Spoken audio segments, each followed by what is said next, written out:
Harris साहब हमारे साथ मौजूद हैं और इस्लाम के जानकार हैं, स्कॉलर हैं। हैरिस साहब, ये स्थिति क्या बताती है?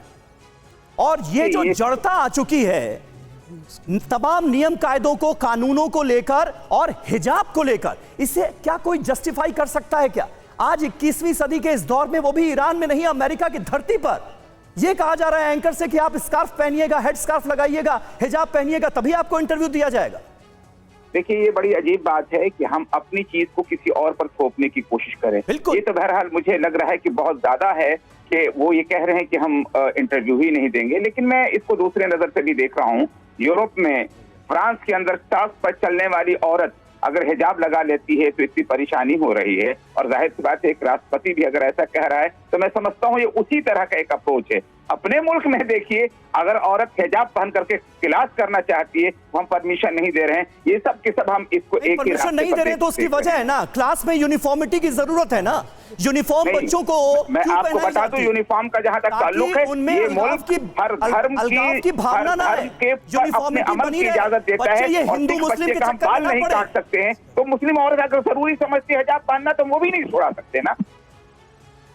अंबर जैदी, क्या कहेंगी आप?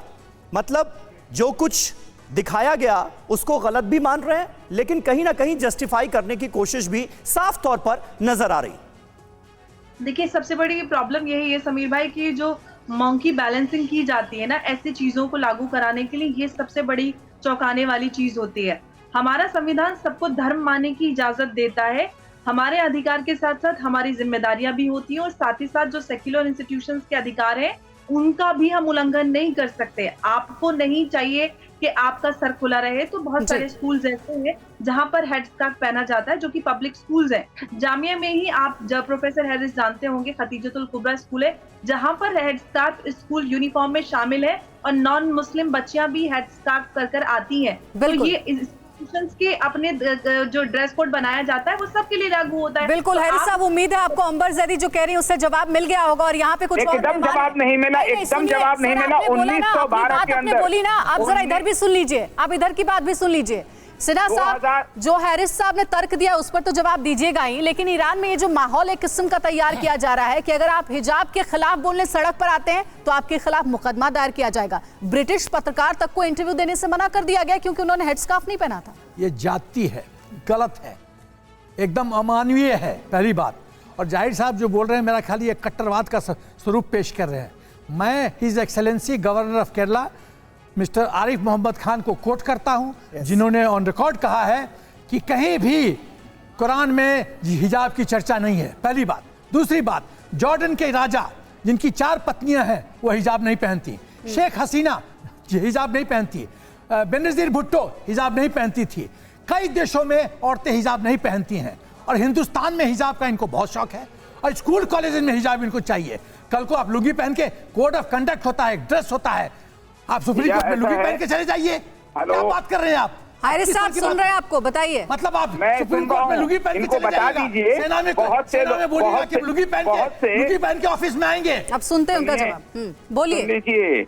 बहुत से हिंदू गाय का गोश्त खाते हैं, तो क्या इसका मतलब ये होता है कि हम इसको अनुमति दे दें कि वो सही हो गया? एक धर्म का, एक अप्रोच का सम्मान होना चाहिए। अंबर जैदी ने कहा, मैं आपको बता दूं कि गवर्नर केरला गलत है क्या? तो अब हाँ या ना में जवाब दीजिए। चीज मैं बता दूं कि खुद यार, अरे हैरिस साहब, आपके सामने तो सारे उदाहरण रखे गए। जो था उसके अंदर जो हिजाब की को भी बताया था कि किस कलर का हिजाब होगा लड़कियों का और सिखों का कैसे उनकी पगड़ी होगी, ये भी बताया था। तो मैं नहीं समझता हूं कि इसको हमको इस मुस्कान जो इतना बवाल की, उसका एक मिनट उधर उस दिशा में हम ना जाएं, उस दिशा में हम ना जाएं। प्रोफेसर जुनैद हैरिस, उस दिशा में हम ना जाएं। और सिख की पगड़ी से तो आप मिलाइए नहीं बिल्कुल हिजाब को, वो अनिवार्य हिस्सा है सिख धर्म का, ये आप भी जानते हैं, लेकिन बार बार जब डिस्कशन होता है तो बीच में जरूर लेकर आते हैं।